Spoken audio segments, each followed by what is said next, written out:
जी बिस्मिल्लाहिर्रहमानिर्रहीम अस्सलामु अलैकुम वरहमतुल्लाहि वबरकातुह। आज हम ड्राई करेंगे इसको। ड्राई करने के लिए हम सबसे पहले करते क्या हैं, सबसे पहले हम इसका ना दूध, अगर ये दे रही है ना 6 किलो दूध, एक जानवर जो है ना वो 6 किलो दूध दे रहा है या 8 किलो या 10 किलो दूध है उसके नीचे, तो उसकी जो दूध है ना उसका सबसे पहले आपने दूध ख़त्म करने के लिए उसका वंडा ख़त्म करना है।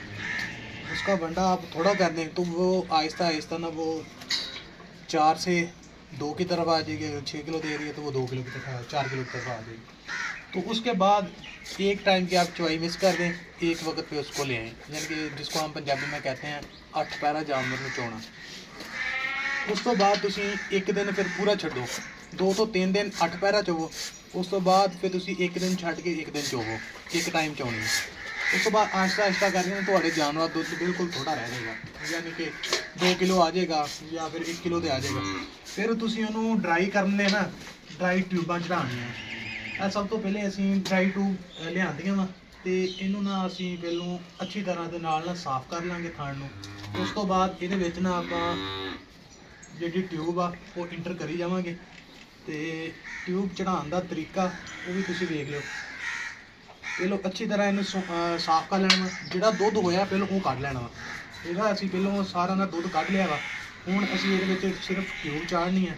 ਟਿਊਬ ਚਾੜਨ ਲਈ ਨਾ ਇਹ ਟਿਊਬ ਹੁੰਦੀ ਹੈ, ਇਹਦੇ ਅੱਗੇ ਸਿਰਫ ਇਹ ਟਿਊਬ ਲੱਗੀ ਹੁੰਦੀ ਹੈ, ਯਾਨੀ ਕਿ ਇਹ ਆਸਾਨੀ ਦੇ ਨਾਲ ਥਣ ਦੇ ਵਿੱਚ ਇੰਟਰ ਹੋ ਜਾਂਦੀ ਹੈ। ਇਹ ਬੱਕਰੀਆਂ ਦੇ ਥਣ ਦੇ ਵਿੱਚ ਵੀ ਇੰਟਰ ਹੋ ਜਾਂਦੀ ਹੈ ਤੇ ਜਿਹੜਾ ਗਾਈਆਂ ਦਾ ਹੁੰਦਾ ਉਹਦੇ ਵਿੱਚ ਵੀ, यानी कि अमूमन बकरियां ले लैदा नहीं होती, इको ही आती है जी तुम बकरियां के थन च भी इंटर कर सकते हो तो गाइयां की बिल्कुल इंटर हो गई इतने। तो पिछों तुम इनू प्रैस कर देना वा, जिदा इंजैक्शन होंगे ना उस टाइप का होंगे बिल्कुल। इतों अगों फड़ लेना, अगों फड़ के तो फिर इनू तां चाड़ देना, तां चढ़ गई ट्यूब।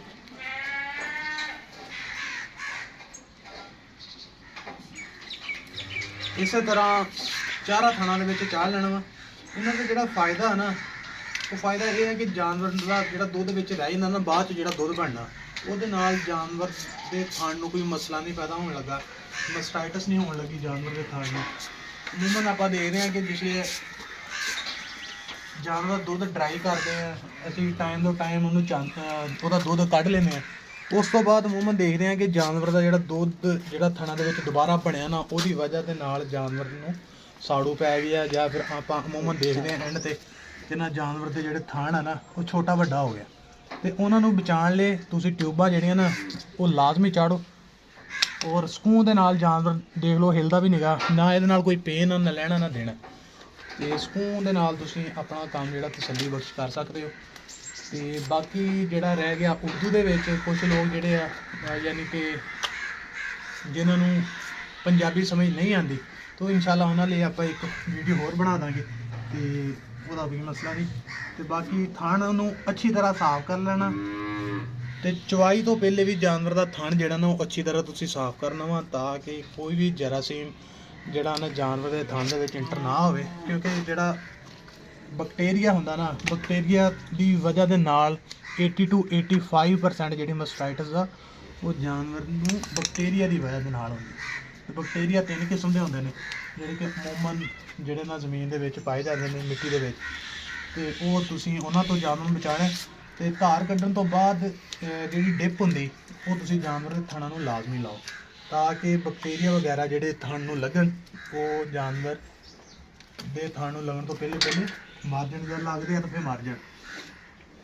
ये चीज़ां जिहड़ियां ना ये डेयरी फार्मिंग लिए बहुत ज़्यादा जरूरी है। ये जिन्नी देर तुसी ये नहीं फॉलो करते इस स्टैप नूं, उन्नी देर तुहाडे फिर साड़ू के मसले मसाइल जिहड़े आ खत्म नहीं होने। तो चवाई करते वक्त सफाई का खास ख्याल रखो। चारा थाना दे विच असीं ना ट्यूबां चाड़ दित्तियां,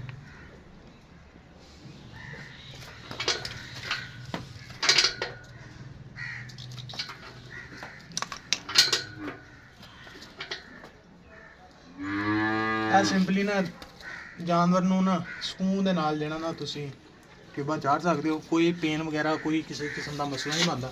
यह सी अज की अपनी छोटी जी वीडियो, तो इंशाल्लाह अगली वीडियो के हाज़िर होवांगे। अल्लाह हाफिज़।